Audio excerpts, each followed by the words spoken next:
She was 30 years old when she vanished into the Montana wilderness 3 days before New Year's Eve. A single mother, a widow running from memories of the husband who died 2 years ago on the same cursed holiday. But what Marlo Ashford found in those woods wasn't just a cabin, it was the center of a 50-year conspiracy, a land grab covered up by one of Montana's richest families, and a love story that refused to die even when buried under half a century of lies. The December wind carried the kind of cold that didn't just bite.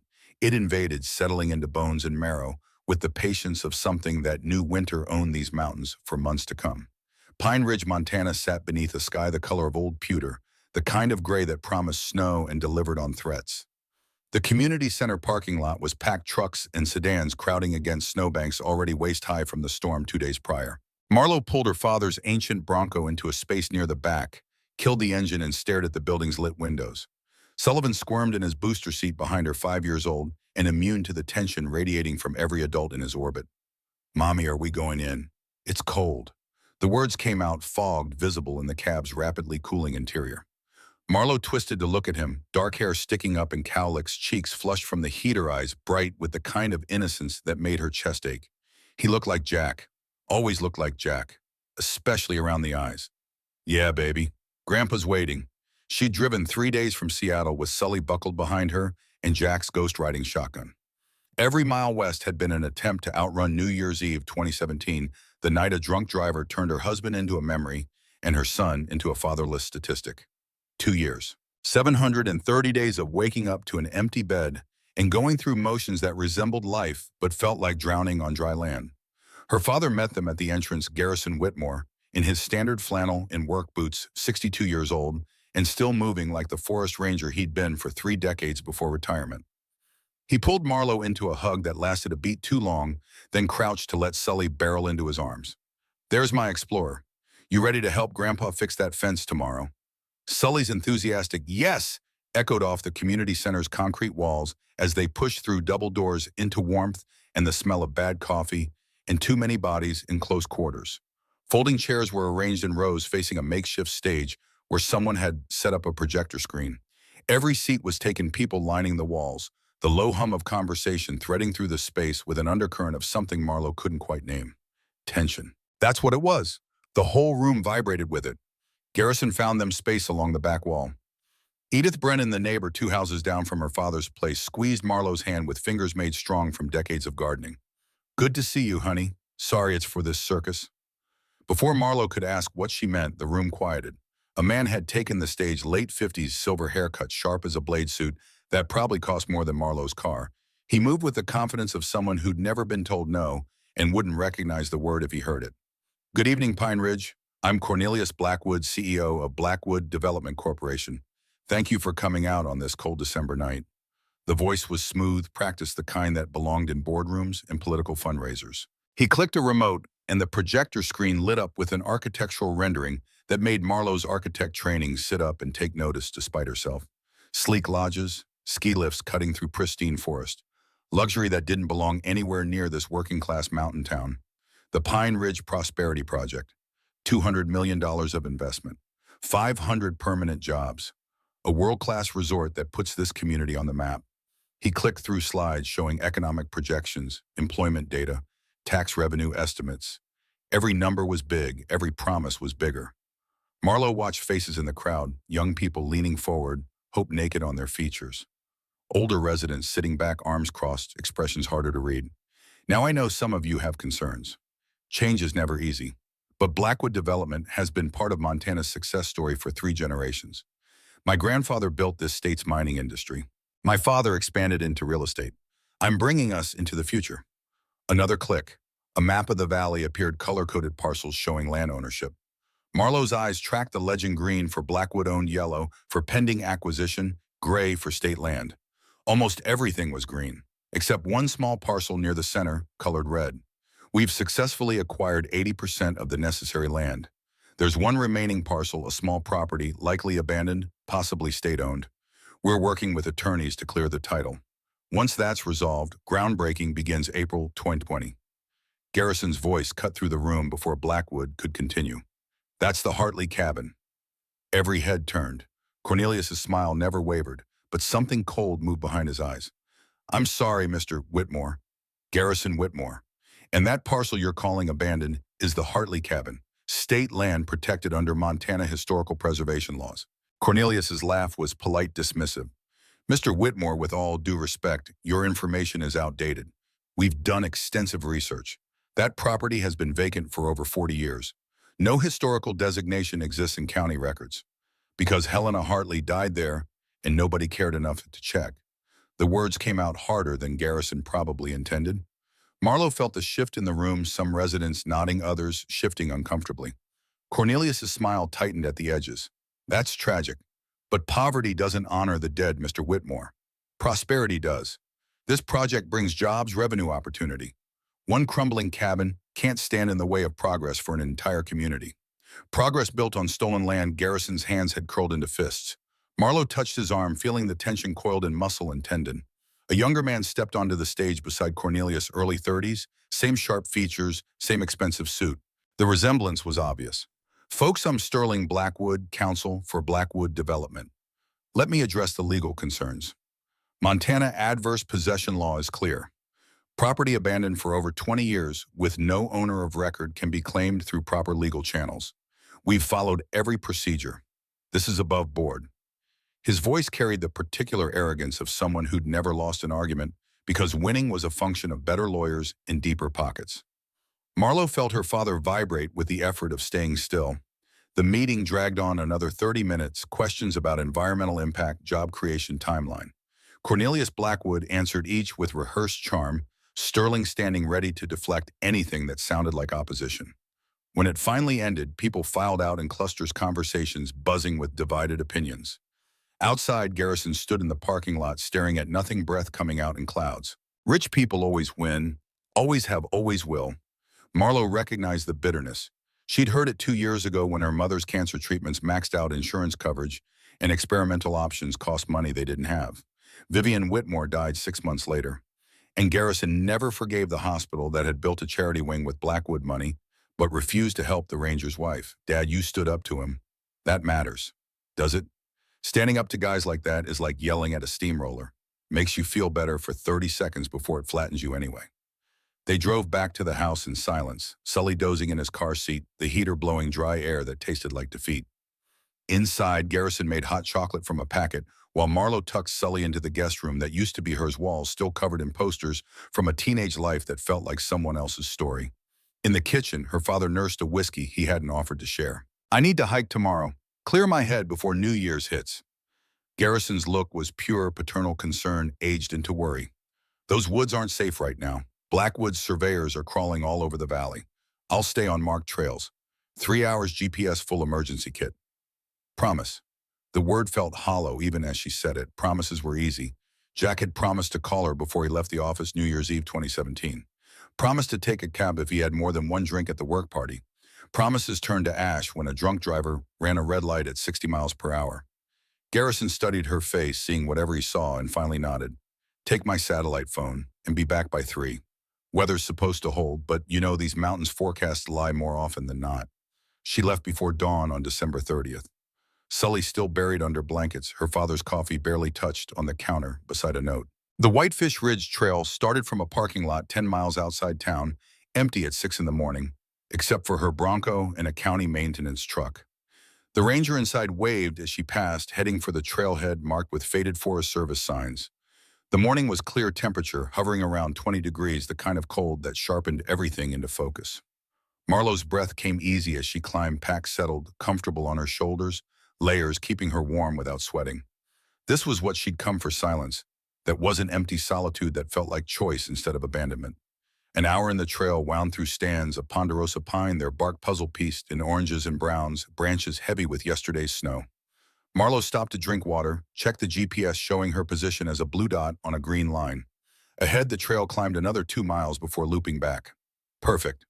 That's when she saw the hawk. Red-tailed, perched on a branch 30 feet up, watching her with the kind of patience predators mastered while waiting for prey to make mistakes. Jack had loved raptors. Spent weekends at the Falconry Center outside Seattle, learning to handle birds that could kill with talons sharp as surgical steel. He talked about getting certified flying his own hawk someday. That someday died on a Seattle street while Marlowe was home putting Sully to bed. The hawk took flight wings, catching air with barely a sound, drifting deeper into the forest off to the west. Away from the trail, away from safety. Marlo told herself not to follow, told herself Jack was gone, and birds didn't carry messages from the dead, and she'd promised her father marked trails only. She followed anyway. The terrain roughened immediately, no trail. Just gaps between trees where snow lay, lighter deadfall to navigate undergrowth, waiting to catch boots and twist ankles.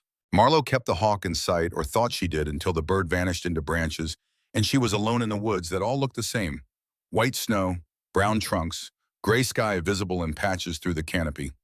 She checked the GPS. Still a mile from the trail, but the blue dot showed her position clear. Easy walk back. She'd give it another 10 minutes, then turn around. The blizzard hit at minute 8. No warning, no gradual darkening. One moment the world was visible, navigable, under control. The next wind screamed through trees with a sound like freight trains, and snow fell so thick the air turned opaque. Visibility dropped to arm's length in seconds. Temperature plummeted so fast Marlo's exposed face went numb before she could pull her neck gaiter up. She fumbled for the GPS. The screen was black. Dead. She'd checked it that morning, full charge, working perfectly. Now it was an expensive paperweight. The satellite phone came out next. She stabbed at buttons with gloves too thick for precision, got it powered up, saw no signal in block letters where bars should have been. Mountains and storms, the worst possible combination for satellite coverage. Okay, don't panic. Follow your tracks back to the trail. Marlo turned, looking for the path she'd broken through the snow. It was already gone. Wind had filled her footprints, erased any sign she'd been there, turned the landscape into unmarked wilderness, where every direction looked identical. She picked what felt like east, started walking. The wind made a liar out of her sense of direction, pushing from angles that shifted moment to moment. Trees became ghosts, appearing from white curtains, branches reaching like skeletal fingers. The temperature kept dropping. Marlo could feel it through layers, 20 degrees to 10 to 5 wind chill, dragging it below zero. Her face hurt. Her fingers went from cold to numb inside gloves that should have been adequate. The world narrowed to the next step, then the next, an endless repetition of moving forward because stopping meant dying. Time became meaningless. She might have walked 20 minutes or 2 hours. The forest offered no landmarks, no features, just endless variations of the same white hell. Marlo's legs began to shake, muscle fatigue mixing with hypothermia's early stages. She felt caught herself on a tree trunk, pulled herself up, and kept moving because the alternative was unthinkable. Sully. She had to get back to Sully.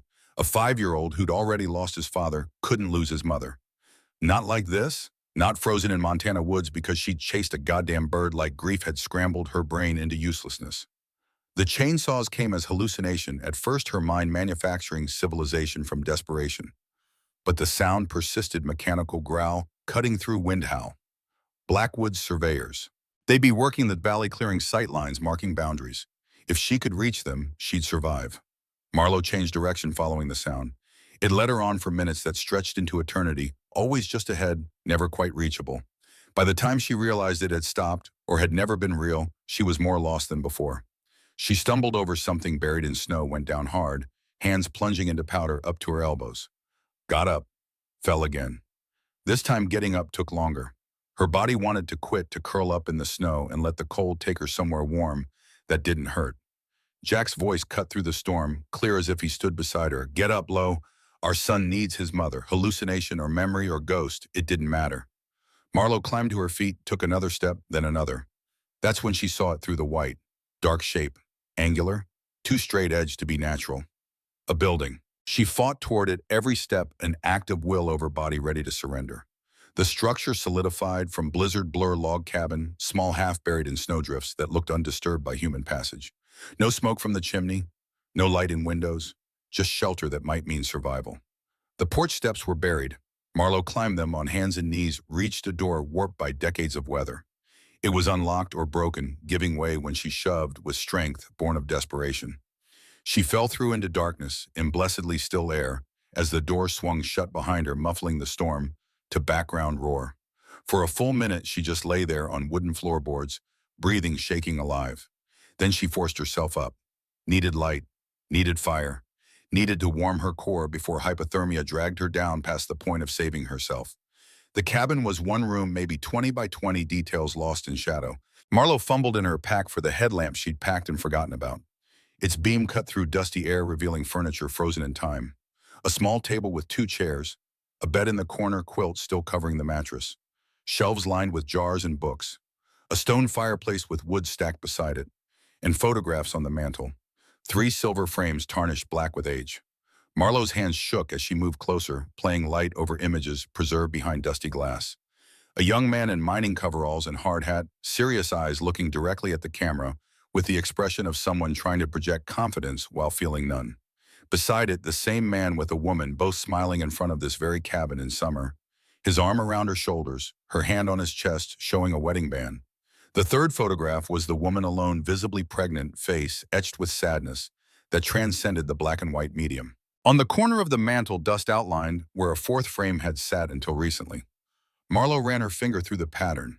Days ago, maybe a week, someone had been here, but survival came before investigation. She turned to the fireplace, knelt before it with hands barely functional. The wood was dry, decades old, perfectly preserved by the cabin shelter. Getting a fire started with numb fingers and chattering teeth took 20 minutes of frustration that nearly broke her. Matches slipped from her grip. Paper wouldn't catch. Her core temperature kept dropping, thoughts getting fuzzy at the edges, hypothermia's insidious whisper, promising rest if she'd just stop fighting. Finally, blessedly, flame caught. Spread to kindling, jumped to larger wood. Within minutes, heat radiated from the hearth, the most beautiful thing Marlowe had ever seen. She huddled before it, stripping off wet gloves, holding frozen hands toward warmth that hurt more than the cold as circulation returned. The storm howled outside. Inside, silence settled, broken only by fire crackle and her own ragged breathing. Marlowe stayed by the hearth until the shaking subsided, until her hands worked well enough to unpack her emergency supplies. Protein bar, water bottle half frozen, thermal blanket. The satellite phone still showed no signal. GPS still dead. She was alone, cut off, dependent on this cabin for survival. Which meant understanding where she was and who had lived here. Marlowe stood on legs that protested, moved to the shelves. Medical textbooks, nursing volumes from the 1960s, margins filled with handwritten notes. A stethoscope with H. Hartley RN engraved on the bell. Bandages and supplies packaged in materials that predated modern plastic. Whoever lived here had been a nurse, had known medicine, had prepared to save lives in this isolated place. The table held more answers, a calendar open to December 1976. 43 years ago. The pages after December 20th were blank days unaccounted for, a year that ended before it finished. And there beneath the calendar, a leather-bound journal. Marlowe lifted it carefully, feeling the weight of preserved memories. The cover was embossed with initials HLH. She opened to the first page to handwriting that flowed in careful cursive across yellowed paper. Helena Louise Hartley, March 1968. The name triggered recognition, Garrison's words at the town meeting. Helena Hartley died there, and nobody cared enough to check. This was her cabin, her journal, her life preserved in pictures and photographs in the silence of abandonment. Marlowe carried the journal back to the fire, settled into one of the chairs, sturdy despite decades of disuse, and began to read. March 15th, 1968. Theodore and I married today at Pine Ridge Methodist Church. Pastor Williams said vows about love and faithfulness, and I meant every word. Theo works at Copper Summit Mine Engineering, making sure the men stay safe underground. Dangerous work, but honest. He says after he saves enough, we'll build our own place. Away from town. Just us. The entries continued, each one a window into a life Marlowe recognized despite the decades between them. Young love, financial struggle, dreams built on hope and determination.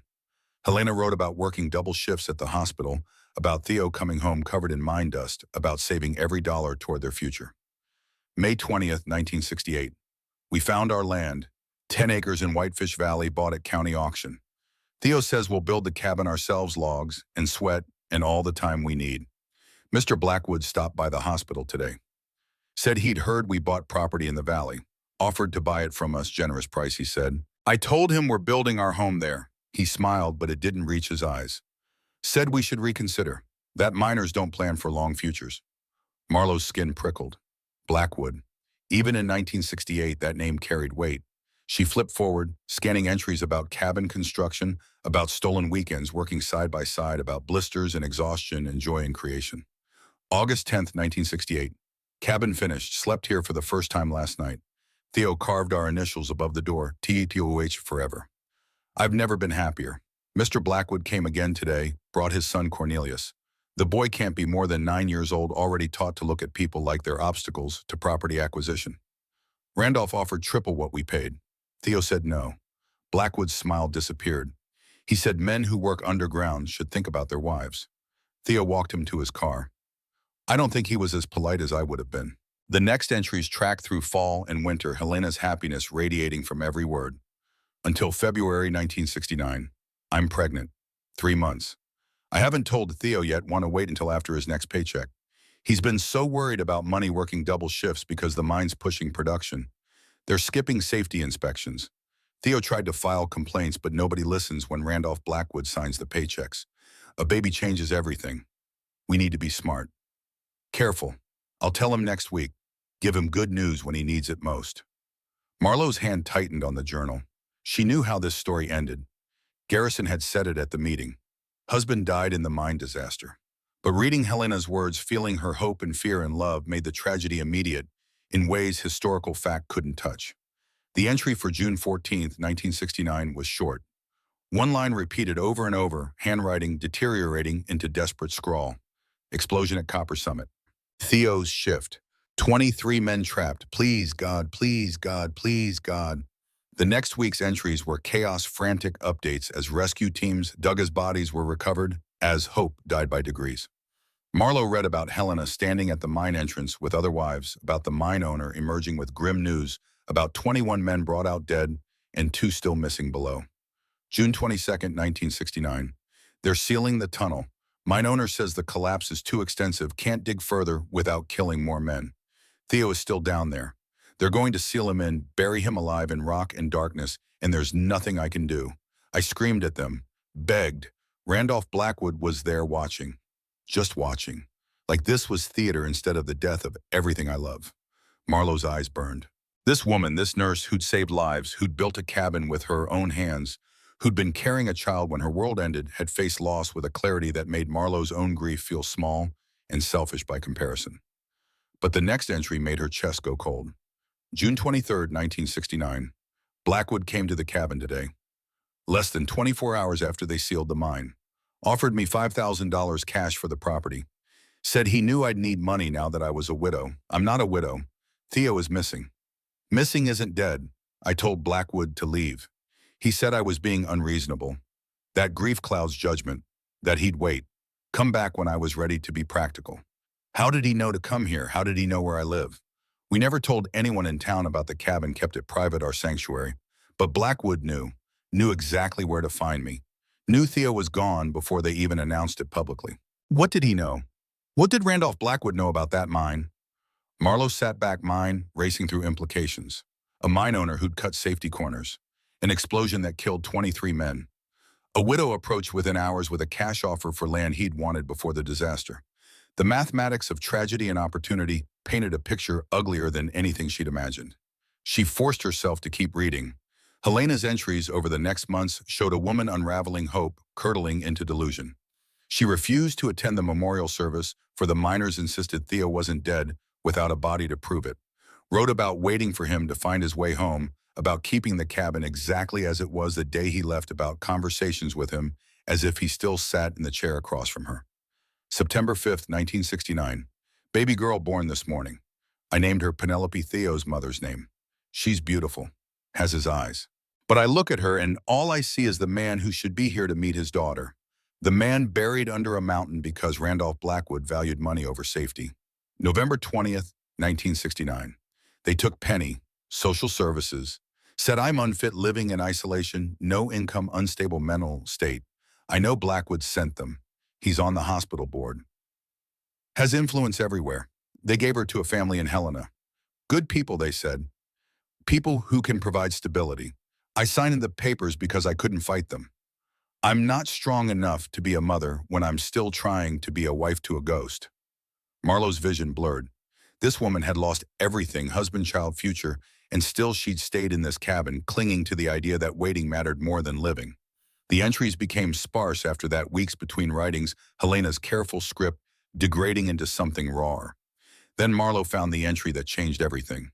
December 20th, 1976. I'm dying. Pneumonia or something worse doesn't matter now. I have maybe days. Randolph Blackwood came today. He's old now, sick, himself death hovering over both of us like we're in a race to see who goes first. He brought papers, said his son Cornelius will finish acquiring the valley after I'm gone, said the cabin will revert to county land, then to Blackwood Development through legal channels they've already prepared. He was so calm about it, so certain. I asked him about the mine, about Copper Summit, about whether he knew the explosives were faulty before the disaster. He smiled, actually smiled, said accidents happen in dangerous professions, that 23 men died so Montana's economy could thrive. That sacrifice is necessary for progress. I told him he murdered my husband. He said murder requires intent. He just made economically sound decisions. Then he left. But I'm writing this so the truth survives. Randolph Blackwood caused the Copper Summit disaster. He cut safety protocols to meet production quotas. He used cheap explosives he knew were faulty. 23 men died because greed is stronger than human life. And when those men were gone, he moved on their land, on their widows, on everything they left behind. This cabin is the only proof Theodore Hartley existed. The only evidence I didn't dream him. When I die, Blackwood will erase it, but maybe someone will find this first. Maybe someone will stop them. Maybe someone will remember that love deserves better than being paved over for profit. If you're reading this, tell Penny I loved her. Tell her I gave her up so she could live. Tell her Theo would have been the best father. Tell everyone what the Blackwoods did. Please don't let them win. Marlowe's hands trembled, journal pages blurring through tears she hadn't felt forming. This wasn't just a tragic love story. This was documented evidence of corporate homicide, of a conspiracy spanning decades, of a family that had built wealth on graves and had been trying to cover it up for 50 years. And she was sitting in the middle of it. The sound came from outside, crunch of footsteps in snow unmistakable, even through storm-muffled air. Marlowe's head snapped up, fire-lit shadows jumping across walls as adrenaline dumped into her system. Someone was circling the cabin, walking the perimeter, checking windows. She moved to the window, peered through grime-covered glass. In the dying light of late afternoon, a figure was visible. Orange surveyor's vest, expensive gear moving with purpose through snow that should have stopped any casual approach. The figure paused at the corner of the cabin, pulled out a phone or camera, aimed it at the structure. Documenting. Marlowe ducked below the window line, hard hammering. Blackwood surveyors. They knew the cabin was here. Were they documenting abandonment for their legal case, or did they know she was inside? She waited, breath held, as footsteps crunched closer to the door. The handle rattled, testing, not forcing. Then nothing.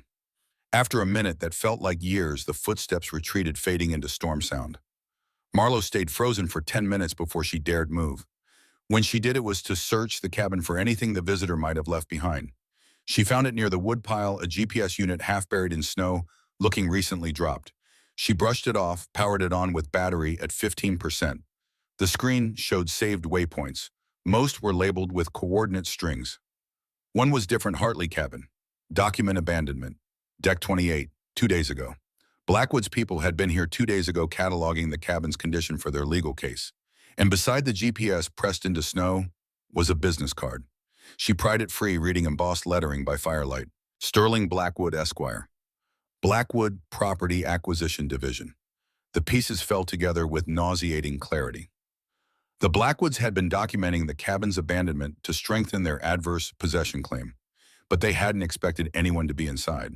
Hadn't expected a Seattle architect to get lost in a blizzard and stumble into 50 years of buried evidence. Which raised the question, did they know she was here now? And if they did, would they help, or would they see her as a threat to plans half a century in the making? Marlowe returned to the fire, fed it more wood, and forced herself to think through survival logistics. She had maybe 3 days of food if she rationed. Water from melted snow. Firewood enough for a week. The storm couldn't last forever. Montana blizzards were brutal but finite. Her father would have called search and rescue by now. They'd find her eventually, unless Blackwood's people interfered. Unless Sterling Blackwood convinced searchers the cabin didn't exist, or misdirected them, or delayed rescue just long enough for hypothermia to finish what the blizzard started. She was being paranoid, had to be. These were the thoughts of someone whose body temperature had dropped dangerously low, whose brain wasn't processing risk rationally. Sterling Blackwood might be an entitled developer's son, but he wasn't a murderer. Was he? Marlowe read more of Helena's journal as the afternoon died into evening. The entries painted a picture of systematic harassment, Blackwood visiting repeatedly over years, offers escalating from generous to desperate to threatening. Helena documenting every interaction, every veiled threat, every time he showed up at moments when she was most vulnerable. The woman had known she was being targeted, had understood she was watching a slow-motion land theft. But who would have believed her, a grieving widow living alone in the woods, insisting her husband wasn't dead, talking to ghosts, against Randolph Blackwood, pillar of Montana industry, employer of thousands, donor to hospitals and schools, and every cause that bought respectability. December 19th, 1976. Barely conscious now. Cold has settled into my bones. But I need to write this while I can still hold a pen. Theo is dead. I've known for years but couldn't admit it. Couldn't let go. Because if I let go, I have to accept that Randolph Blackwood won. That money and power beat love and faith. That everything we built meant nothing. But it did mean something. This cabin stands. Our initials above the door. The life we made here, brief as it was, mattered. I'm leaving the journal where someone will find it. I'm leaving proof that we existed, that we loved each other, that we refused to sell our dreams to men who measure worth in dollars. Theo, if there's anything after this, I'll find you, tell you about Penny, tell you I waited, tell you I'm sorry I couldn't be stronger. But I never stopped loving you, not for one day. That has to count for something. The final entry was dated December 20th, the last words of a woman who'd die alone 2 days later when the cold stopped her heart. Marlo closed the journal, holding it against her chest, feeling the weight of a life condensed into leather and paper. Outside, full dark had fallen. The storm showed no signs of abating, wind shrieking around the cabin's corners, snow hammering against walls that had stood for 50 years and showed no interest in falling now. Marlo added wood to the fire, checking her watch. 8 p.m. Her father would be losing his mind. Sully would be asking for her. And she was trapped in a dead woman's cabin with evidence that could destroy one of Montana's richest families. The fire crackled and hissed as wind gusted down the chimney. Marlo pulled the thermal blanket around her shoulders, settled into the chair, and tried to think through her options. Wait out the storm. Signal rescue when weather cleared. Get the journal to authorities. Expose what the Blackwoods had done. Simple plan. Assuming she survived. Assuming hypothermia didn't kill her in her sleep. Assuming Blackwood's surveyors didn't come back. Assuming a lot of things that 50 years of Helena's life proved were dangerous to assume when powerful men wanted your silence. Marlo's eyes grew heavy despite her intentions. The warmth of the fire, the exhaustion from survival, the residual hypothermia dragging at her consciousness, all of it conspired to pull her down into sleep she couldn't afford. She jerked awake twice, adding wood, forcing herself to stay conscious. But the third time her eyes closed, they stayed that way. She woke to dying fire and cold pressing in from every direction. Disoriented, numb, confused about where she was or why her body felt encased in ice. The cabin was dark except for ember glow from the hearth. Marlo tried to stand and couldn't. Her legs wouldn't respond, muscles locked in cramps that screamed when she forced movement. Hypothermia, late stage. Her core temperature had dropped while she slept, pulling warmth from extremities to protect vital organs. She needed heat. Needed it now. Needed to get the fire blazing, or she'd die here in Helena Hartley's chair, frozen like the woman who'd spent 7 years waiting for a man who'd never come home. Marlo fell, trying to reach the woodpile, hit the floor hard enough to feel it through numbness, pain radiating from shoulder to wrist. She crawled, pulling herself across rough boards, reaching for wood that seemed miles away instead of feet. Her hand closed around a log. She dragged it to the fireplace, shoved it onto embers that had burned down to almost nothing. The wood didn't catch, just sat there smoking slightly, refusing to burst into flame, no matter how much Marlo willed it. She grabbed another log, tried again. Nothing. The embers were too low. Temperature dropped below the threshold where dried wood would ignite without help. Paper. She needed paper. Marlo's pack was across the room, contents including the emergency items every hiker carried: fire starters, waterproof matches, dryer lint for kindling. She crawled toward it, progress measured in inches, her body betraying every command.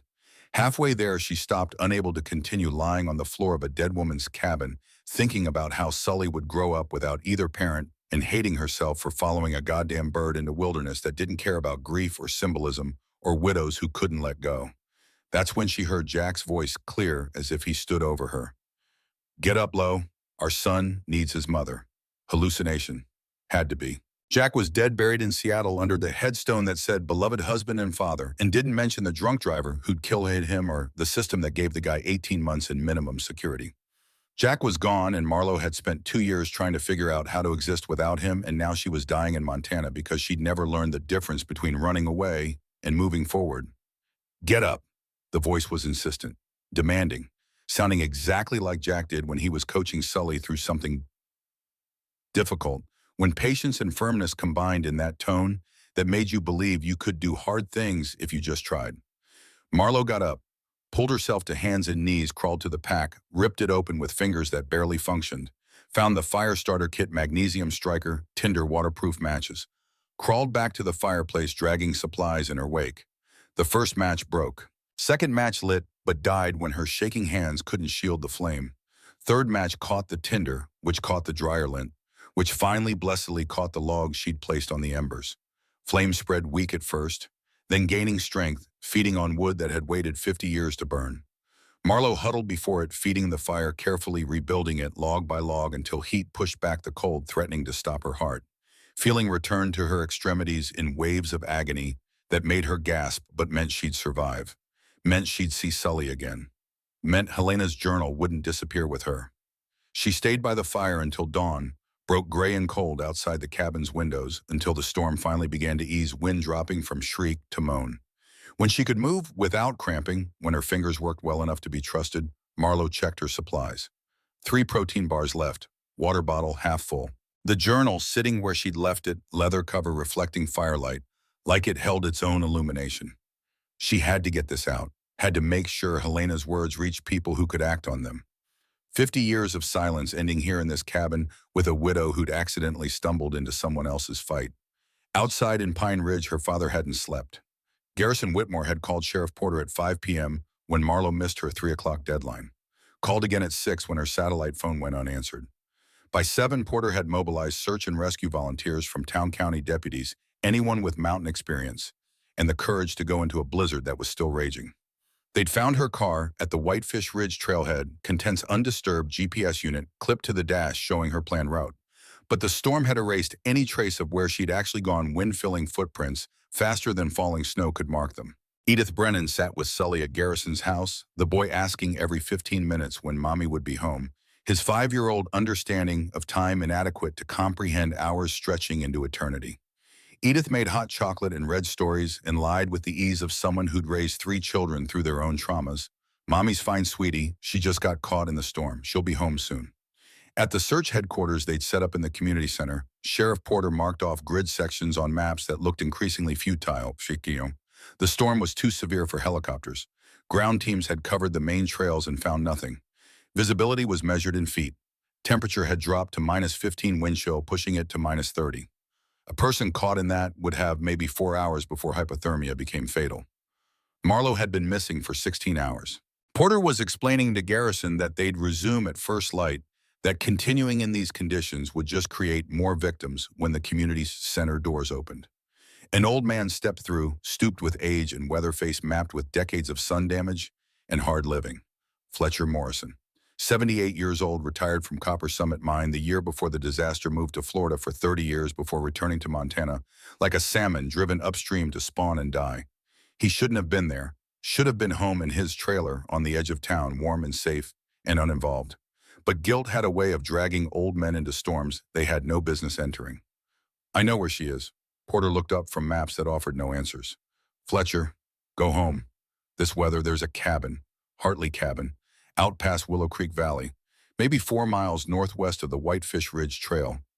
Garrison's head snapped around. How do you know about that? Because I failed Helena Hartley 50 years ago, and I'm not failing another person because of Blackwood money. The room went quiet. Porter set down the radio he'd been holding, giving Fletcher his full attention. The old man pulled out a chair, sat like the weight of what he was carrying needed to be shared before it crushed him. Theodore Hartley and I worked together at Copper Summit. Day shift, both of us. Good man. Loved his wife more than any man I've ever known. Day before the disaster, he came to me. Said the explosives they were using were wrong. Chinese imports, cheap detonators timed inconsistent.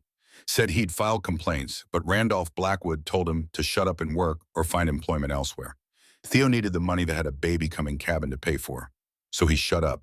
And the next day, those explosives killed him and 22 other men.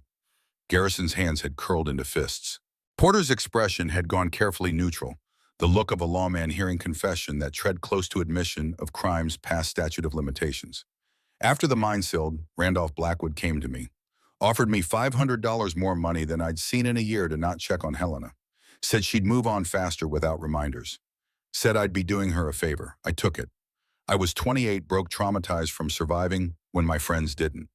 I told myself Helena would be fine, that she'd sell the cabin and move to town and rebuild her life. I didn't check on her. Not once, not until spring of '77 when I heard through town gossip she'd died. Froze to death in that cabin alone, 7 years after Theo died. 7 years I could have helped and didn't because Randolph Blackwood paid me to forget she existed. Fletcher's voice cracked.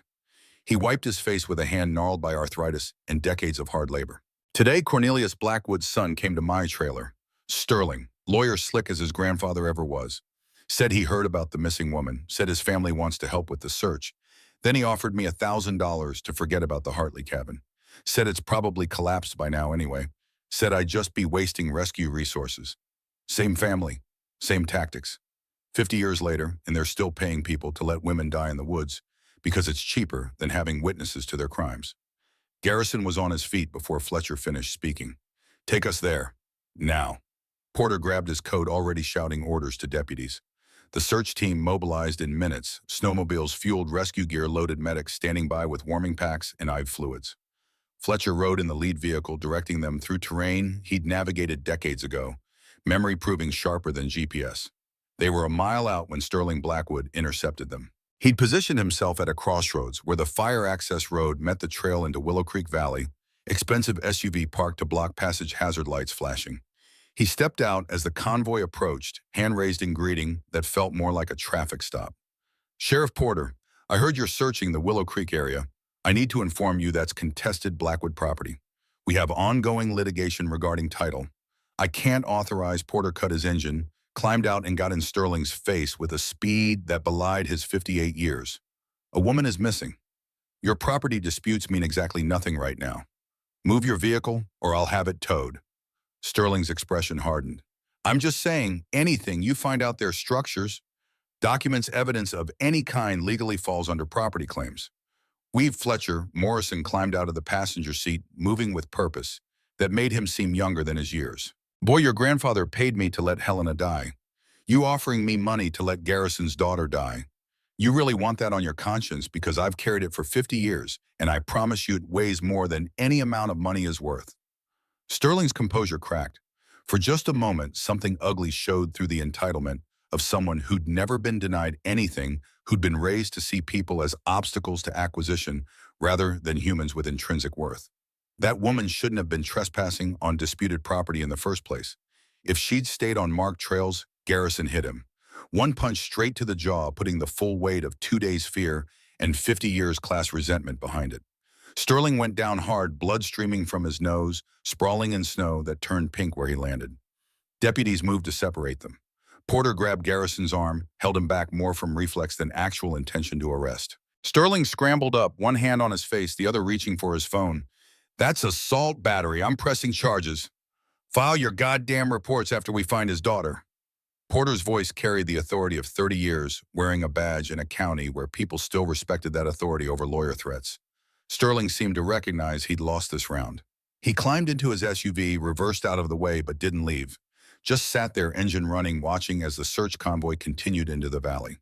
They found the cabin at first light, smoke rising from its chimney, a miracle in the form of a structure that shouldn't have still stood after 50 years of weather and neglect.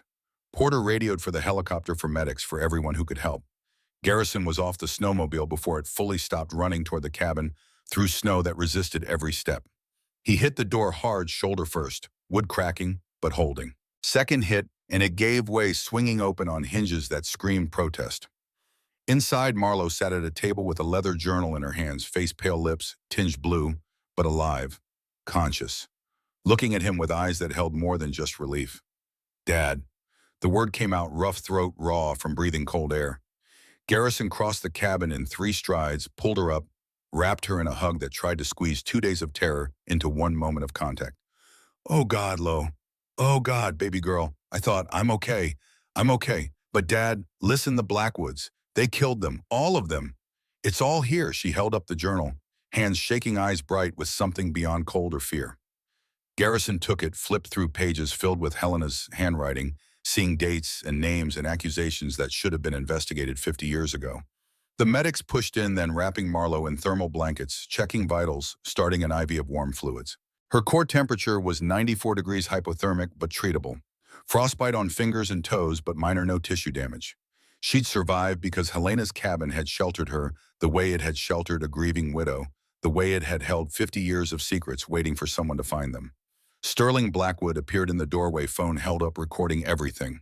"Miss Ashford, I'm glad you're safe, but I must inform you this property is under legal dispute. Any items removed could be considered evidence tampering.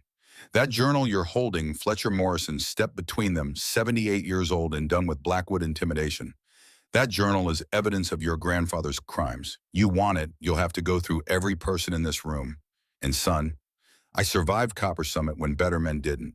I'm old and tired, and I got nothing left to lose. So ask yourself, how far are you willing to go to protect a legacy built on graves?" Sterling held his ground for a beat, then two, then backed down. Put his phone away. Looked at the cabin, at the journal, at the assembled witnesses who'd spent 2 days searching for a lost woman and now stood ready to protect what she'd found. "We'll see each other in court." He left SUV engine growling as he drove back toward town. Inside the cabin, Sheriff Porter documented everything: the journal, the photographs, the surveyor equipment Marlo had found. The helicopter arrived 20 minutes later, blades whipping snow into vortex as it settled in the clearing Fletcher's directions had led them to. They loaded Marlo onto a stretcher despite her protests. Before they lifted her, she grabbed her father's hand. "Don't let them destroy this place. Helena died here alone. Theo died in a mine collapse Blackwood caused. They deserve better than being forgotten again. Promise me." Garrison squeezed her hand, looked at Fletcher Morrison standing in the cabin doorway, at Sheriff Porter, documenting evidence at the structure that had stood through 50 Montana winters, waiting for someone to find it. "I promise." The helicopter lifted, rotors cutting through morning air, gone clear and cold as glass, carrying Marlo away from the cabin, but not away from what she'd found there. Below Sterling Blackwood's SUV was a dark spot moving through white landscape, racing back to town, to lawyers, to a father who'd spent 50 years covering up murder and wouldn't stop now just because a Seattle widow stumbled into their family's buried sins. The war was just beginning. But for the first time in half a century, Helena Hartley's truth had allies. And Cornelius Blackwood was about to learn that some fights couldn't be won with money lawyers and the arrogance of men who thought poverty made people disposable. Pine Ridge Community Hospital sat on the eastern edge of town, a squat brick building built in the 1950s when Montana still believed in permanence over aesthetics. The emergency room doors opened to admit Marlo Ashford at 9:43 on the morning of December 31st, paramedics wheeling her in on a gurney she'd fought to avoid, Garrison jogging alongside with one hand gripping hers like letting go might cause her to vanish again. Sullivan was there. Edith Brennan must have brought him the 5-year-old, breaking from her grasp the moment he saw his mother running across the waiting room with the kind of reckless speed only children possessed, the kind that didn't calculate risk or consider consequences. "Mommy?" The word cut through the controlled chaos of triage, through the professional calm of nurses checking vitals and doctors ordering tests. Marlo reached for him from the gurney, let him crash into her chest despite the IV line taped to her arm, despite hypothermia protocols that said she shouldn't be exerting herself. Because Sully was warm and alive and smelled like the strawberry shampoo Edith used, and holding him made surviving mean something beyond just not dying. Dr. Raymond Mercer appeared, 68 years old and 2 years past retirement, but still working because Pine Ridge couldn't attract younger physicians to a town whose primary employer was closing. He delivered half the residents under 40, including Marlo herself 30 years ago, when Garrison was a young ranger, and Vivian was alive, and the world seemed full of futures that hadn't been stolen yet. "Let's get her into exam 3. Kid can come if he stays out of the way." They transferred her to a bed, wrapped her in heated blankets that felt like heaven against skin, still remembering the cold. Mercer worked efficiently, checking pupil response, listening to heart and lungs, examining fingers and toes for frostbite damage. His hands were steady despite arthritis that made them ache in weather like this, despite exhaustion from being on call for 36 hours, because the hospital could barely staff one shift properly anymore. Core temps 94.7. Better than I expected given exposure time. Frostbite superficial, you'll keep all your digits. Lungs sound clear. How's your head feel? Like someone hit it with a hammer. That's normal. Hypothermia messes with everything. We'll keep you for observation run. Some labs make sure nothing's hiding under the surface. Garrison stood against the wall, arms crossed, face carrying 2 days of fear condensed into the lines around his eyes. Edith had taken Sully to the cafeteria for hot chocolate, giving the adults space to talk about things children shouldn't hear. Sheriff Porter waited in the hallway, visible through the exam room's window, radio clipped to his belt, crackling with ongoing search coordination for equipment retrieval from the cabin. The journal sat on the bedside table where Garrison had placed it, leather-covered, dark against sterile white surfaces. Mercer glanced at it while writing notes on Marlowe's chart. That the Hartley journal everyone's talking about, yeah. You remember Helena Mercer's pen stopped moving. He set the chart down, pulled the room's only chair closer to the bed, sat like his knees were grateful for the reprieve. I was her supervising physician when she worked here. 68 to 71. Best nurse I ever trained. Dedicated, compassionate, sharp as hell. When Theodore died in the mine, it broke something in her. Tried to get her help. County mental health services. Support groups for mining widows. She refused everything.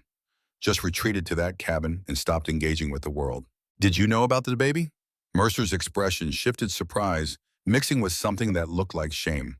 What baby? Helena was 3 months pregnant when Theo died. Had a daughter in April 70. Gave her up for adoption 7 months later. The doctor leaned back, processing information that recontextualized 3 decades of memory. His hand went to his face, rubbing eyes that had seen too much and failed to see enough. Jesus, I delivered probably 20 babies that year. Never knew Helena had one.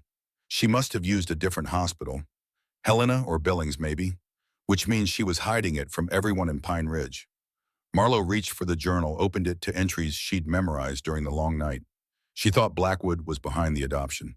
Said he was on the hospital board, that he pressured social services to declare her unfit. Mercer's jaw tightened. Randolph Blackwood was on the board from 65 to 82. Donated enough money they named the East Wing after him. And yes, he had influence over county services. If he wanted someone declared unfit, he had resources to make that happen. Why would he care about one widow and her baby? Because she owned land he wanted. And a woman alone with a child, it is easier to pressure than a woman with something to live for. The words settled into the room like sediment, ugly truths sinking to the bottom of clearer water. Garrison's hands had curled into fists again, that same rage Marlowe had seen at the town meeting, the rage of someone who'd spent decades watching powerful people shape reality to their preferences, while the rest of Montana just tried to survive. Mercer stood, picked up the chart, added a few more notes. I'm admitting you for 24-hour observation. Standard protocol for hypothermia. After that, you're free to go. He paused at the door, looking back at the journal. Helena deserved better than what this town gave her. If that book helps set things right, I'll testify to whatever you need. Randolph Blackwood built half of Pine Ridge on the backs of people he considered expendable. About time, someone pushed back. He left. Marlowe lay in the heated blankets, feeling circulation return to extremities, feeling the exhaustion of survival settle into her bones. Sully returned with chocolate on his face and stories about the vending machine, climbing onto the bed to snuggle against her side with the unself-conscious affection of children who hadn't yet learned to armor themselves against loss. You were gone a long time, Mommy. I know, baby. I'm sorry. Grandpa said you found a secret cabin. Like in a fairy tale. Something like that. Did it have a princess? Marlowe thought about Helena Hartley, 25 years old and pregnant, waiting in a cabin for a husband who'd been buried alive by corporate negligence. Thought about the woman's slow deterioration into isolation, about 7 years spent talking to ghosts because the living had abandoned her. It had someone very brave who waited for someone she loved. She waited a long time. Did he come back? No, sweetie, he didn't. That's sad. Yeah, it is. Sully processed this with the seriousness of someone whose father had also not come back, who understood on some fundamental level that sometimes people left and never returned, no matter how much you wanted them to.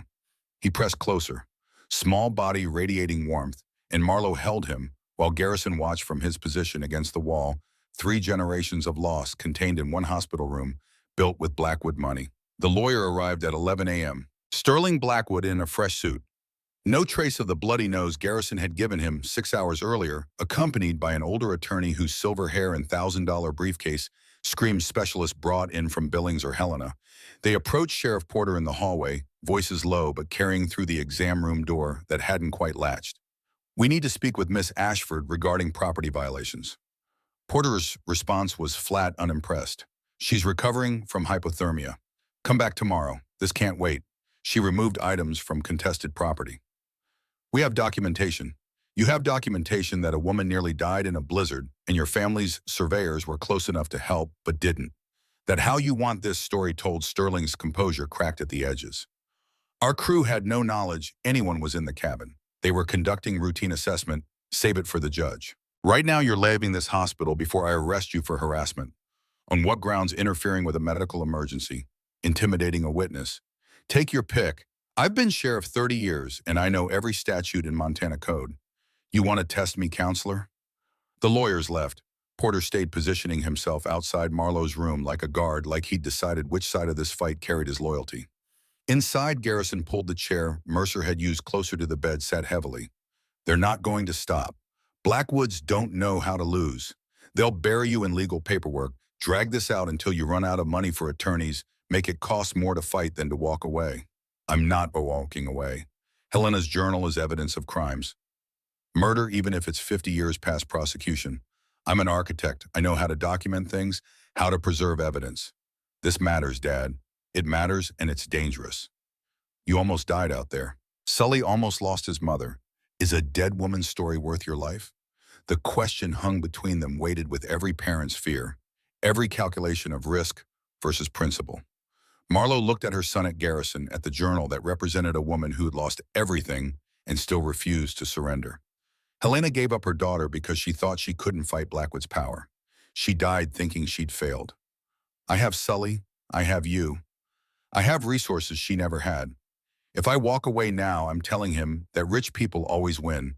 That justice is for people who can afford lawyers. That standing up means nothing if the other side has more money. That's not the world I want him to grow up in. Garrison studied her face, seeing something there that must have reminded him of Vivian, of the woman who'd fought her cancer with every treatment available, and some that weren't, who'd refused to give up even when giving up would have meant less pain in her final months. Your mother would be proud of you. Probably think you're being reckless and stubborn, but proud. Is that a yes? That's a I'll stand with you, even though I think this is going to get ugly and expensive and maybe dangerous. Because that's what family does. They sat in silence while Sully dozed against Marlowe's side, while nurses changed shifts in the hallway, while Pine Ridge continued its December 31st routines, unaware that the comfortable relationship between Blackwood Power and public compliance was about to shatter. 20 miles away in the Blackwood Development Corporation headquarters, a glass and steel monument to 3 generations of wealth extraction, Cornelius sat in his corner office reviewing the morning's disaster. Sterling stood before the desk like a subordinate called to account, which was exactly what he was, despite being 32 and holding a law degree from Georgetown. She has the journal. Cornelius's fingers drummed against imported mahogany, the only sign of agitation in a man trained from birth to control visible emotion. One woman's paranoid ravings from 50 years ago. Inadmissible. Hearsay. Meaningless. The journal documents systematic harassment. Names, dates, records, conversations. If she gets an attorney who knows what they're doing, then make sure she doesn't. File the trespass charges. Theft, whatever sticks. Bury her in legal costs until she realizes fighting us is more expensive than accepting a settlement. Dad, people died out there searching for her. The whole town knows she survived in Helena's cabin. This isn't like buying out a struggling farmer. There's public sympathy. Since when do we care about public sympathy? We employ 500 people in this county. We donate to every charity, every school, every church that asks. We own the goodwill that matters. One architect from Seattle with a dead woman's diary doesn't change that. Sterling shifted his weight, uncomfortable with certainties that felt increasingly uncertain. Fletcher Morrison is talking. He told the sheriff about grandfather paying him to abandon Helena. That's conspiracy to Fletcher Morrison is a 78-year-old man with no proof beyond his word against a dead man's reputation. Let him talk. Who's going to believe him? The room fell silent, except for the white noise of climate control. Expensive systems keeping temperature regulated, while Montana winter pressed against windows designed to resist everything except truth. Cornelius stood, walked to the glass, looked down at Pine Ridge, spread below his town, his county, his empire built by 3 generations of Blackwoods, who understood that power came from owning what people needed and being ruthless about protecting it. My grandfather built this company, made hard decisions other men didn't have the stomach for. The mine disaster was tragic but necessary. We were 3 months from bankruptcy. Those men's deaths saved 1,000 jobs. Helena Hartley's suffering was unfortunate, but she chose to isolate herself. None of this changes the fact that her cabin sits on land we need to complete the resort. Land we've been trying to acquire legally for 50 years. He turned from the window face set in lines that had negotiated deals worth hundreds of millions, that had stared down environmental regulations and union demands and every obstacle Montana had thrown at Blackwood expansion. File the charges. Escalate the adverse possession claim. Get a judge to rule on the journal's admissibility, and make it very clear to Miss Ashford that continuing this fight will cost her more than she can afford to pay. Sterling nodded, collected his briefcase, headed for the door. Cornelius's voice stopped him. And Sterling, no more public confrontations, no more giving sheriffs ammunition. We win this the way we've won everything else, with better lawyers, deeper pockets, and the patience to outlast people who think principles matter more than pragmatism. The search team had regrouped at the community center, volunteers drinking bad coffee and comparing notes about terrain, covered equipment, used miracles witnessed. Fletcher Morrison sat apart from the others, exhaustion carved into features already weathered by decades of hard living. When Garrison returned from the hospital, Fletcher stood, joints protesting, approach with the posture of someone carrying confession. She okay, doctors say she'll make a full recovery. Frostbite's minor, no permanent damage. Good, that's good. They stood in the awkward silence of men who'd shared crisis but didn't know each other beyond that shared experience. Finally, Fletcher pulled out a chair, gestured for Garrison to do the same. I need to tell you something about why I knew where that cabin was, about why I waited 50 years to mention it. Garrison sat. Around them, volunteers packed gear, compared stories, slowly dispersed to homes and families waiting for their return. Fletcher stared at his hands gnarled by arthritis and decades of manual labor that had never quite compensated for the guilt of survival. June 13th, 69, day before the mine blew. Theodore Hartley pulled me aside during lunch break. We were friends, not close, but the kind of friends men become when they work underground together, when your life depends on the guy next to you knowing his job. Theo was worried, said the explosives they'd brought in were wrong, Chinese imports, cheap detonators, unreliable. He'd filed complaints with the safety board, but Randolph Blackwood told him to shut up and work or find employment elsewhere. Theo needed the money. Helena was pregnant. They had the cabin to pay for. So he shut up. But he told me because he wanted someone to know. Wanted a witness if something went wrong. I promised I'd look after Helena if anything happened. Promised I'd make sure she was okay. Next day, the mine exploded. 23 men trapped. 8 days of rescue efforts. 21 bodies recovered. Theo and one other sealed in the collapsed section. I survived because I was near the entrance when it blew. Walked out while better men suffocated underground. Garrison's throat tightened, recognizing the shape of survivor's guilt, the weight of living when others died for no reason beyond being in the wrong place when greed made its calculations. Week after they sealed the mine, Randolph Blackwood came to my trailer. Brought a briefcase, opened it to show cash, $500 more money than I'd see in 6 months. Said Helena would move on faster without reminders. Said I'd be doing her a kindness by staying away. Said he'd make sure I got work at his other properties if I cooperated. I took the money. Told myself I was traumatized broke, that Helena would be fine, that she'd sell the cabin and move to town and rebuild. I didn't check on her. Not once. Not until spring of 77, when I heard through town gossip that she'd been found frozen in that cabin. 7 years after Theo died. 7 years I could have helped. Fletcher's voice cracked. He wiped his face with the back of one hand, decades of shame condensed into this moment of confession. I left Montana after that. Couldn't stand seeing the Blackwoods in town, seeing that hospital wing with Randolph's name on it, knowing I'd been bought for $500. Went to Florida. Spent 30 years trying to forget. Came back 5 years ago because old men always come home to die. And yesterday, Sterling Blackwood showed up at my trailer with the same offer. $1,000 this time. Inflation, I guess. Wanted me to forget about the cabin. Let your daughter die out there like I let Helena die. He looked at Garrison with eyes that held 50 years of regret. I can't bring Helena back. Can't save those miners. But I'm not failing again. Whatever your daughter needs, testimony, evidence, someone to stand up to the Blackwoods. I'm here. I owe Theo that much. I owe Helena more than I can ever repay. Garrison gripped the old man's shoulder, the gesture carrying everything. Words couldn't, forgiveness, solidarity, the acknowledgement that sometimes doing the right thing 50 years late was better than never doing it at all. We're going to need you. The Blackwoods will throw everything at this. Money, lawyers, pressure. People who stand against them tend to find life getting difficult. Good. Let it get difficult. I'm 78. What are they going to do, ruin my credit? They could do worse. Fletcher's smile was grim. Then let them try. The door to the community center opened, cold air rushing in, along with a figure who commanded attention, despite being nearly 60 and soft around the middle. Cornelius Blackwood, CEO of Blackwood Development, dressed in casual, expensive clothes that somehow still screamed wealth, cashmere sweater, designer jeans, boots that cost more than most Pine Ridge residents spent on rent. He surveyed the room, eyes settling on Garrison and Fletcher. Mr. Whitmore, Mr. Morrison, glad I caught you both. Sheriff Porter materialized from the hallway leading to the bathrooms, hand resting casually on his service weapon, not threatening but definitely present. Mr. Blackwood, didn't expect to see you here. Cornelius's smile was practiced, charming, the expression of someone who'd learned early that appearing friendly made people more compliant. Just wanted to express my relief that Miss Ashford was found safely. Terrible ordeal. I'm sure the whole town is grateful to everyone who assisted in the search. Generous of you to say. The pleasantries hung in the air, transparent as glass, everyone present, understanding this was performance preceding threat. Cornelius walked deeper into the room, stopping at the table where search maps still lay spread across the surface. I also wanted to address some misunderstandings that seemed to be circulating. Regarding my family's history with the Hartley property, there appears to be some confusion about our intentions. Fletcher stood chair scraping against linoleum. No confusion. Your grandfather murdered 23 miners for profit. Your father tried to steal Helena's land while she was dying. Now you're finishing what they started. That clear enough. Cornelius's smile never wavered, but his eyes went cold. That's slander, Mr. Morrison. Actionable slander.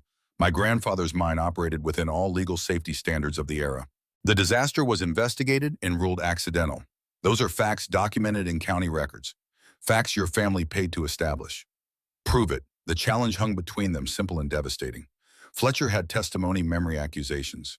Cornelius had documentation, legal findings, official records created 50 years ago by systems Blackwood money had influence.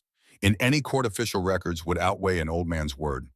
Garrison moved to stand beside Fletcher, a silent statement about whose side he'd chosen. Porter remained by the door, watching, calculating, choosing his moment. Your surveyors were documenting the cabin while my daughter was trapped inside. They knew. They had to know. Cornelius's expression shifted to something approximating sympathy, the look of someone offering condolences while planning eviction. Our crew was conducting standard assessment. If they'd known anyone was inside, of course, they would have reported it immediately. The fact that they didn't indicates they saw no signs of occupation. The cabin appeared abandoned, because it has been abandoned for 43 years, except for the fire my daughter lit. The smoke from the chimney, darkness falls early in December. Our crew finished their assessment by 4 p.m. and returned to base camp. If your daughter arrived after that, there's no way they could have known. The explanation was smooth, practiced, impossible to disprove. Marlowe had reached the cabin around 3, but smoke wouldn't have been visible until she got the fire started, which took nearly 20 minutes. By then, Blackwood's surveyors could have been gone, or they could have seen the smoke and decided a woman freezing to death was easier than a woman who might testify. Garrison's hands curled into fists. You people have an answer for everything, always have, rich enough to make truth whatever you need it to be. Cornelius's patience appeared to thin. Mr. Whitmore, I understand you're emotional. Your daughter nearly died, but directing that emotion at my family won't change facts. The Hartley cabin sits on land we've been trying to legally acquire for 5 decades. We've followed every proper channel, filed every appropriate claim, paid every fee. This isn't personal, it's business. Business built on graves. Business that employs 500 people in this county. Business that funds the hospital that just saved your daughter's life. Business that keeps Pine Ridge alive when every other small town in Montana is dying. You want to make me the villain, fine. But ask yourself what happens to this community when Blackwood Development decides investing here isn't worth the hostility. The threat was naked, undisguised by charm or pleasantries. Cornelius was stating reality as he saw it. Blackwood money kept Pine Ridge functional, and biting the hand that fed them would leave the town starving. Porter finally moved from his position by the door crossing to stand with Garrison and Fletcher, 3 men facing one but representing different forms of power. Legal authority, community roots, moral witness. That sounds an awful lot like extortion, Mr. Blackwood. Threatening economic retaliation because people won't cooperate with your land grab. Cornelius's laugh was genuine, amused. Not extortion, Sheriff. Economics. Companies invest where they're welcome. Montana has plenty of valleys. Pine Ridge isn't special enough to justify this level of difficulty. Then go invest somewhere else. The words came from Garrison, surprising even himself with their vehemence. Cornelius studied him, seeing something that made his expression shift to calculation. Your daughter has Helena Hartley's journal. My attorney tells me it contains accusations against my grandfather. 50-year-old accusations from a mentally unstable woman. You really think that means something? I think it means your family has been covering up murder for 3 generations. I think it means the mine disaster wasn't an accident. I think it means every dollar you've made since 1969 is built on blood. Prove it in court. We will. Cornelius moved toward the door, pausing beside Porter. Sheriff, I'd advise caution. Miss Ashford removed property from the land under legal dispute. That's theft, criminal trespass, destruction of evidence if she damaged anything during her occupancy. My attorneys will be filing charges. I'd hate to see you caught in the middle when this gets complicated. He left. The room held collective breath for 10 seconds, then exhaled as one. Fletcher sat heavily, looking every one of his 78 years. He's going to destroy her. Bury her in legal costs until she runs out of money and fight. Probably. Garrison's voice was flat, accepting, already moving past fear to the calculations of strategy. He'd been a forest ranger for 30 years, had dealt with wealthy landowners who thought public land was their private playground, had learned that fighting people with money meant being smarter, more patient, more committed to the long game. But Cornelius made one mistake. He threatened the whole town, told every person in Pine Ridge that Blackwood money comes with conditions, that we're all supposed to be grateful and compliant and never ask questions about where that money came from or what it cost. Some people will accept that, some won't. Porter nodded slowly. I grew up here, watched Randolph Blackwood own this town for 50 years, watched his son Cornelius take over and not change a damn thing, watched good people lose their land, their businesses, their futures because Blackwoods wanted what they had. I'm tired, Garrison, tired of pretending that's just how things work. So what do? We find Marlo Ashford the best attorney in Montana. Someone who won't be intimidated by Blackwood money. Someone who'll fight this like it matters. It does matter. I know. That's why we're going to win.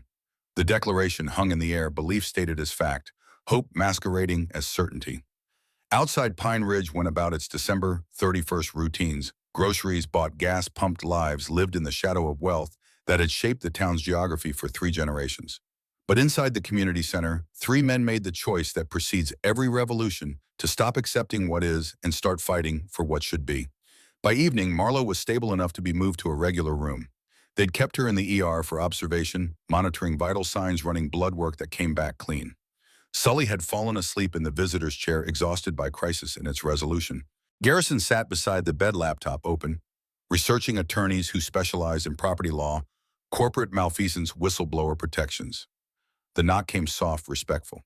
Edith Brennan poked her head through the door, saw Marlo was awake, entered carrying a bag from the diner on Main Street. Brought you real food. Hospital's trying to poison you with that excuse for chicken soup.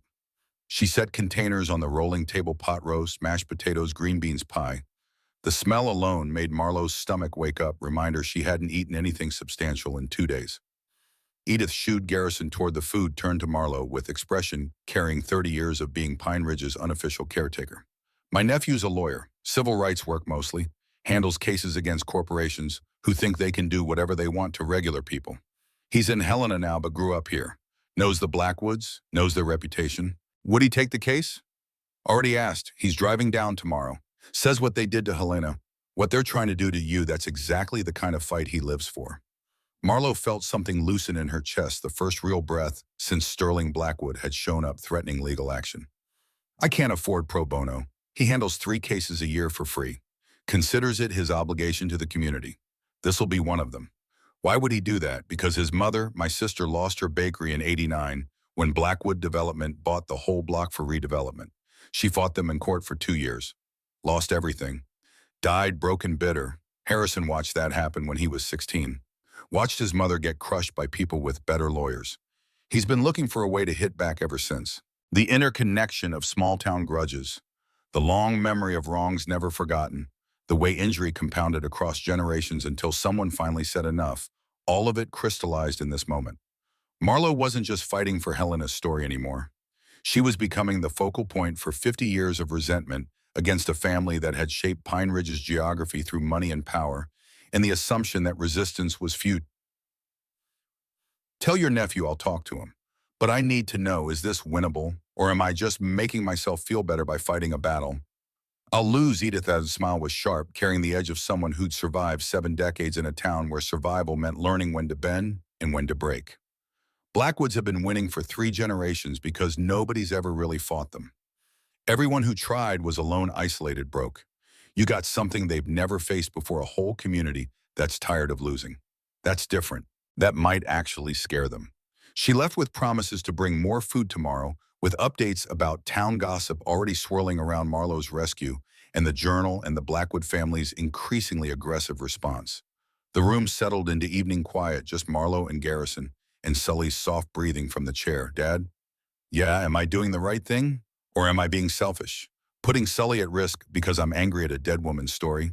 Garrison set the laptop aside, looked at his daughter with expression, carrying every hard decision he'd made as a father, every time he'd chosen between safety and principle. Your mother had a saying. She'd use it whenever I wanted to take the easy path, avoid conflict, let things slide. She'd say, the world doesn't get better because good people stay quiet. It gets better when good people get loud. You're getting loud, Lo. Helena never had that chance. Died alone because everyone stayed quiet. You're giving her a voice 50 years after they buried it. That's not selfish. That's the opposite, even if it costs us everything. Especially then, because that's when it means the most. They sat in silence while Pine Ridge settled into New Year's Eve, while people made plans for midnight celebrations, while the world prepared to mark arbitrary transitions between one year and the next. Marlowe thought about Helena Hartley, about a woman who'd watched years tick past while waiting for someone who'd never return, about the difference between holding on and letting go. Outside, Sterling Blackwood was filing motions, drafting complaints, building a legal fortress designed to crush opposition through attrition and expense.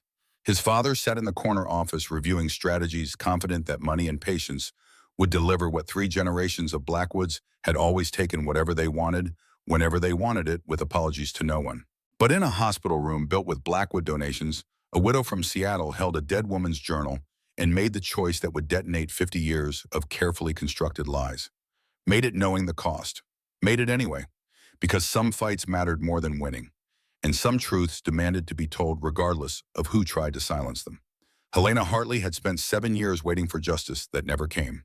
Marlowe Ashford had stumbled into that waiting, had survived where Helena died, and refused to let that survival mean nothing. The battle lines were drawn. Tomorrow the war would begin in earnest. But tonight she was alive. Her son slept peacefully nearby, and the journal sat on the table like evidence waiting to explode. Sometimes that was enough. Sometimes you had to trust that being willing to fight was the first step toward actually winning. And sometimes the dead needed the living to speak for them, to refuse the silence that let injustice compound across generations. Marlowe closed her eyes, let exhaustion pull her down into sleep that came easier than it had in 2 years, and dreamed of a cabin in the woods where a woman waited for a man who never came home, but whose love had saved a stranger's life 50 years later. Harrison Locke arrived on New Year's Day at 10 in the morning, driving a decade-old Subaru that had survived too many Montana winters and showed the scars. He was 48, carrying the lean build of someone who ran stress off instead of eating it gray, threading through dark hair that needed cutting. His handshake was firm without being performative, eyes sharp behind wire-rimmed glasses that made him look more professor than attorney. Edith had made introductions in the hospital lobby, then disappeared with Sully to give the adults privacy. Harrison settled into the visitor's chair. Garrison vacated, pulled a legal pad from a worn leather briefcase, clicked a pen that had seen enough use to be comfortable in his grip. Tell me everything. Start with finding the cabin. Marlowe walked him through 48 hours compressed into narrative: the blizzard, the survival, the journal, Helena's story, Blackwood's surveyors, Sterling's threats. Harrison took notes in shorthand that looked like its own language, occasionally interrupting with questions that proved he understood property law, corporate liability, historical precedent. When she finished, he flipped back through pages underlined. Certain passages drew connections between elements that seemed disparate to anyone not trained in legal strategy. Here's what we have. Documentary evidence in the form of a journal written by the deceased. Witness testimony from Fletcher Morrison regarding payment to abandon Helena. And a pattern of behavior spanning 50 years showing intent to acquire property through any means necessary. But we need more than Helena's journal. We need documentation witnesses, something that survived 5 decades of Blackwood covering their tracks. There was one survivor, Callahan Webb. Fletcher mentioned him. Harrison's pen stopped moving. Callahan Webb is still alive. Fletcher said he lives in Pine Ridge. 74 years old. Then that's where we start. The hospital discharged Marlowe that afternoon. She climbed into Harrison's Subaru with Garrison and headed for an address. Fletcher had provided a small house on the south edge of town where Callahan Webb had lived alone since his wife died in 2012. He answered the door slowly, age and old injuries making movement deliberate. 74 looked like 80 on a frame the mine had broken in ways that never fully healed. But his eyes were clear, voice steady when he spoke. Fletcher called. Said you'd be coming. Said it's about Copper Summit. Inside, the house smelled like coffee and old books. Callahan settled into a recliner that had molded to his shape, gestured toward a couch that had seen better decades. I was 26 when the mine blew. Been living with it for 55 years. Every night I hear those men screaming in the dark. Harrison opened his legal pad, pen ready. Mr. Webb, I need you to tell me about the safety complaints, about the explosives, about anything Randolph Blackwood did that contributed to the disaster. Callahan's hands tightened on the recliner's arms. Theodore filed a complaint with the County Safety Board. Wrote it up, formal, cited regulations, got 5 other miners to sign it. Board was supposed to investigate. Week later, Theo got called to Randolph's office. Came back white as a sheet. The complaint disappeared. Board never followed up. 2 weeks after that, the mine exploded. Harrison wrote furiously. Garrison sat forward, hands clasped between his knees. You survived. How I was assigned to the upper level that day. Explosion happened 3 levels down. We dug for 8 days straight, found 21 bodies. The other 2, Theo and Marcus Reeves, they were sealed in the deepest section. Mine owner said going after them would bring down the whole mountain. So they called it. Declared them dead and moved on. Except Randolph Blackwood didn't move on. He started buying property around the valley, started pressuring widows to sell, built it on graves he helped fill. Can you prove that Callahan stood with effort, walked to a desk in the corner, pulled out a folder that looked like it had been waiting decades to be opened? Inside were documents yellowed with age, photocopies of safety complaints, mine incident reports, a memo from Randolph Blackwood to his foreman, dated May 1968. I kept copies, couldn't afford a lawyer, didn't think anyone would care. But I kept them anyway, just in case. Harrison took the folder with hands that trembled slightly. He read the memo slowly twice, then a third time to be certain he wasn't misunderstanding. This is Randolph Blackwood's signature. That's his signature. I saw him sign 100 documents. That's his hand. The memo was brief, typed on Copper Summit Mining Corporation letterhead. Harrison read it aloud, voice flat with the kind of rage that came from seeing evil documented in bureaucratic language. Production quotas must increase 20% by July 1st. Cut costs wherever possible. Labor is expendable. We can always hire more miners. Equipment and materials represent capital investment and should be preserved. Use discretion regarding safety protocols when they conflict with production targets. The Hartley property acquisition depends on meeting revenue projections. Make it happen. The room went silent. Marlowe found her voice first. He wrote that Theodore's property acquisition depended on revenue. This was dated May 68, 1 month before Theo died in the explosion. Harrison looked up, eyes bright with vindication. This is premeditated murder. Documented proof that Randolph Blackwood prioritized profits over safety, viewed miners as expendable, and connected their deaths to property acquisition. This is smoking gun evidence in any court. The county clerk's office occupied the basement of the courthouse. The supervisor was 60, had worked there since 1983, remembered when Blackwood Development filed their first adverse possession claim on the Hartley property. January 5, 77. Randolph Blackwood himself came in with the paperwork. Real specific about the date. Wanted it filed that day, paid extra for expedited processing. When was Helena Hartley's body found? Margaret Vance pulled a ledger from storage. January 8, 77. 3 days after Blackwood filed. Harrison leaned against the filing cabinet. Is there any record of who reported finding her body? Margaret checked the ledger, cross-referenced with Sheriff's Department records. No official report. Notes say body discovered by county maintenance during routine land survey. But county doesn't do land surveys in January. Ground's frozen. Nothing routine about it. So someone found her, reported it through channels that avoided creating a paper trail, and Blackwood filed his claim knowing she was dead before anyone announced it publicly.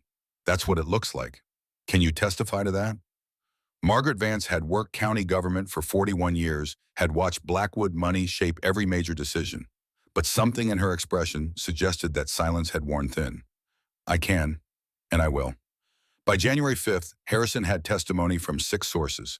Each one added pieces to a picture of systematic harassment spanning decades. Each one willing to stand in court and speak truth that had festered in silence for too long. But the most important witness came through DNA ancestry sites and the kind of coincidence that felt orchestrated by something larger than chance. Penelope Anderson lived in Helena, 49 years old, middle school English teacher, divorced mother of 2 teenage boys. She'd submitted her DNA to a genealogy service hoping to find biological family, expecting maybe distant cousins. Instead, she got an email from Montana State Hospital's Historical Records Department.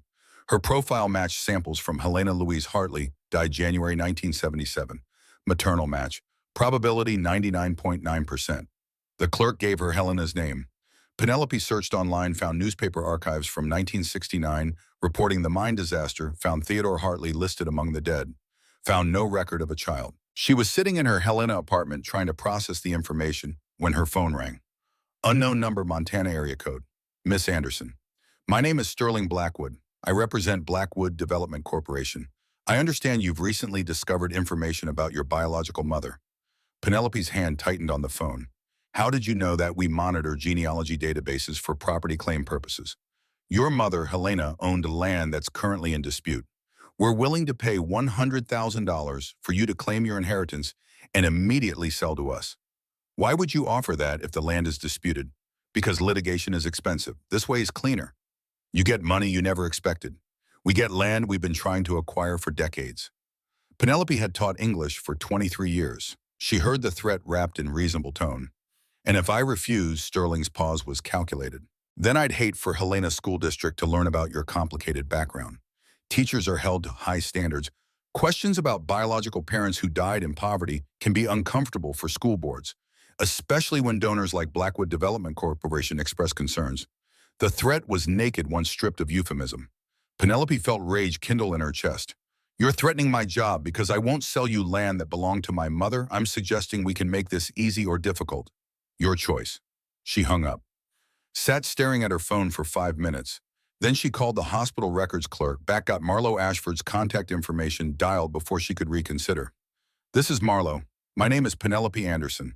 I'm Helena Hartley's daughter. And Sterling Blackwood just threatened my career if I don't sell him my mother's cabin.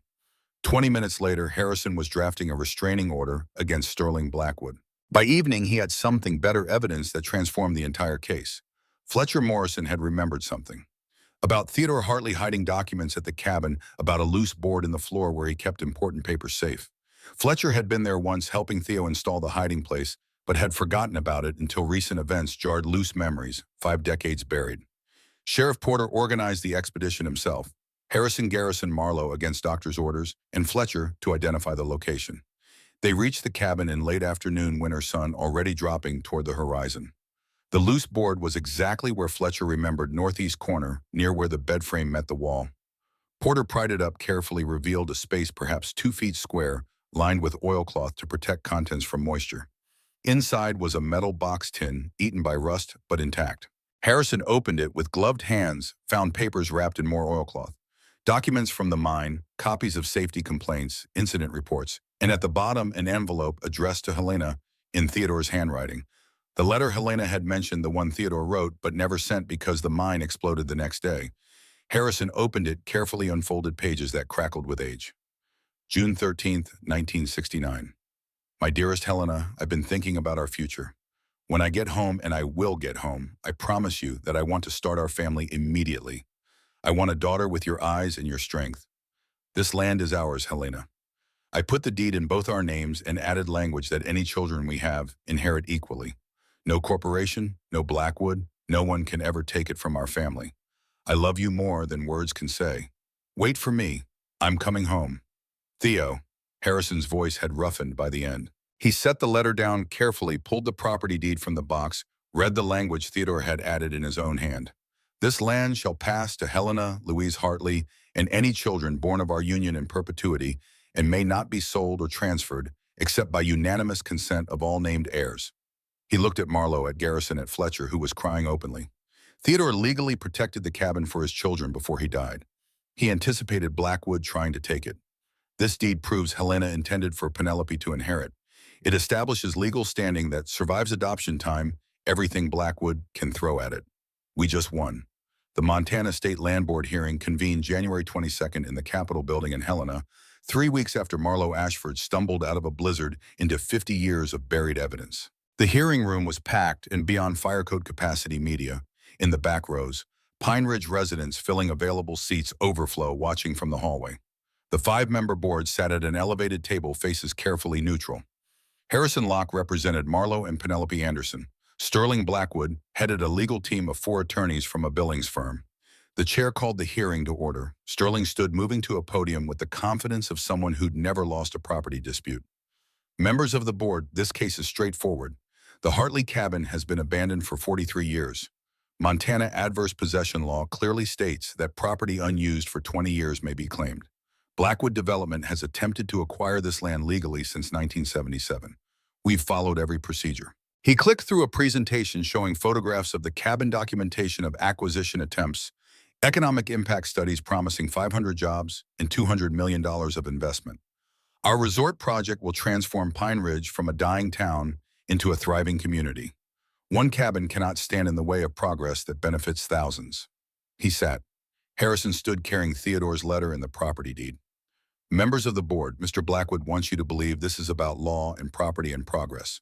It's not. It's about a 50-year cover-up of negligent homicide. It's about a family that built wealth on graves and has spent 3 generations trying to erase the evidence. He presented the journal, first reading Helena's entries documenting harassment. Then Callahan Webb took the stand. I survived Copper Summit. Theodore Hartley didn't. 22 other men didn't. Randolph Blackwood cut safety corners that killed them. I kept the evidence. Here it is. Callahan handed over the memo. The safety complaints, the documentation of corporate negligence. Fletcher Morrison testified, next voice breaking, as he confessed to taking money to abandoning Helena, to watching the Blackwoods pay people to forget that a widow died alone. Margaret Vance documented the timeline, Blackwood filing property claims before Helena's death was publicly announced. Then Harrison produced Theodore's letter. Read it aloud in the hearing room, voice steady, despite emotion evident in every syllable. Read about a man who loved his wife, who wanted children, who put legal protections in place to keep his family's land safe from exactly the kind of predation Blackwood represented. Theodore Hartley anticipated this, knew the Blackwoods would try to take what he'd built. He protected it legally.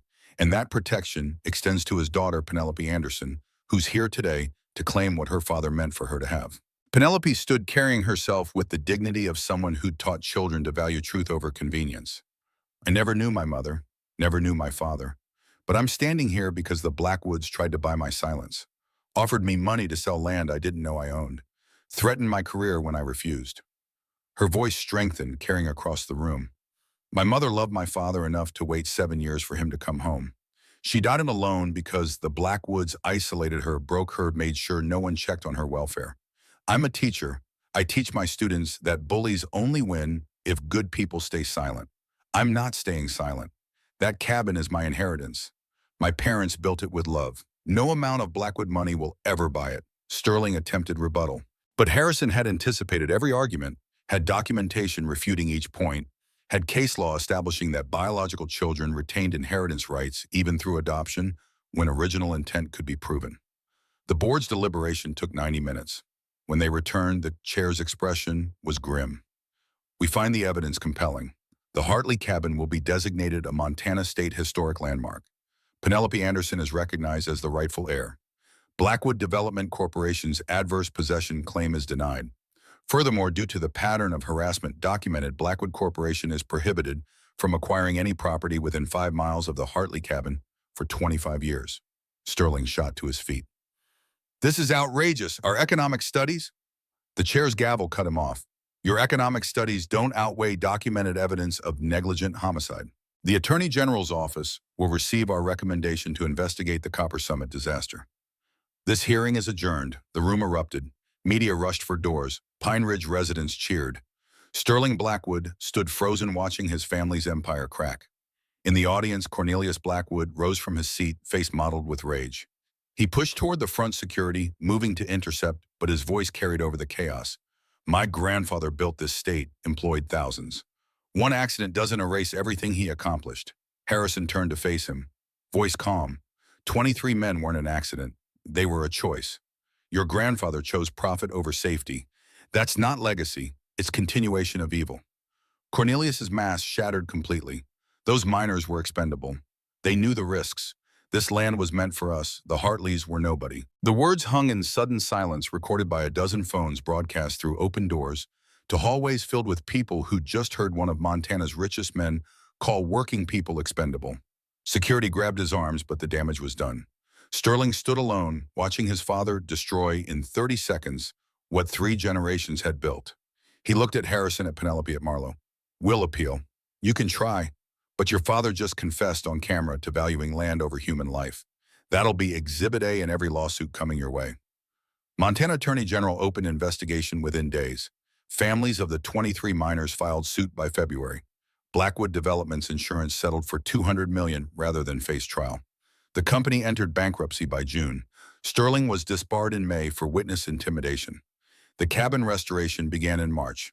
Penelope hired Marlo, relocated to Montana practice in historic preservation. By September, the structure was ready. Museum annex displaying the journal photographs Theodore's letter, December 31, 2020, arrived cold and clear. 1,000 people gathered at the cabin for the anniversary. Callahan Webb spoke first, lighting a candle for the 23. Fletcher followed, lighting his candle for forgiveness received. Penelope placed her parents' photograph on the memorial stone. For Helena and Theodore. Together at last. Your love built something that outlasted every attempt to destroy it. Marlo spoke last, looking at Garrison holding Sully at Declan Porter, with his daughters, the sheriff's son widower, building something new. Helena waited for Theodore to come home. He never did. But their daughter found the cabin. Their story found light. Their love proved that some things matter more than profit, more than power, more than silence bought with money. At midnight, the cabin blazed with light. People embraced, celebrating truth that had defeated lies. Marlo held Sully and felt Declan's arms around both, building futures from fragments. 5 years later, the cabin stood as Montana's third most visited historic site, welcoming 75,000 visitors annually. Penelope's foundation had funded 150 scholarships. Marlo had remarried Sully, now led school tours, and every New Year's Eve lights still blazed against Montana darkness. On a January afternoon in 2025, Marlo brought a scholarship recipient to the cabin, young woman studying nursing, first-generation college student whose father had died in an industrial accident. Did Helena ever regret waiting? She regretted isolation, regretted that the Blackwoods broke her. But loving Theodore, building this cabin, I don't think she regretted any of that. Love doesn't become a mistake just because it ends in loss. As snow fell, Marlo looked at photographs of Helena and Theodore frozen in time before catastrophe. But around her, the cabin thrived. Students learned ethics in professions where lives depended on decisions. Truth spread through classrooms and documentaries. And the lights kept blazing, proving that love, stubborn, faithful, uncompromising, could outlast even the richest villain's attempts to silence it. Helena and Theodore's cabin still stands. Monument to the refusal to let love die in silence. To widows stumbling into other widows' fights and choosing to stay. To communities finding courage to stand against invincible power. Some legacies are built on graves. Others are built on stubborn insistence that those graves matter, that truth will outlast lies if anyone is brave enough to speak it.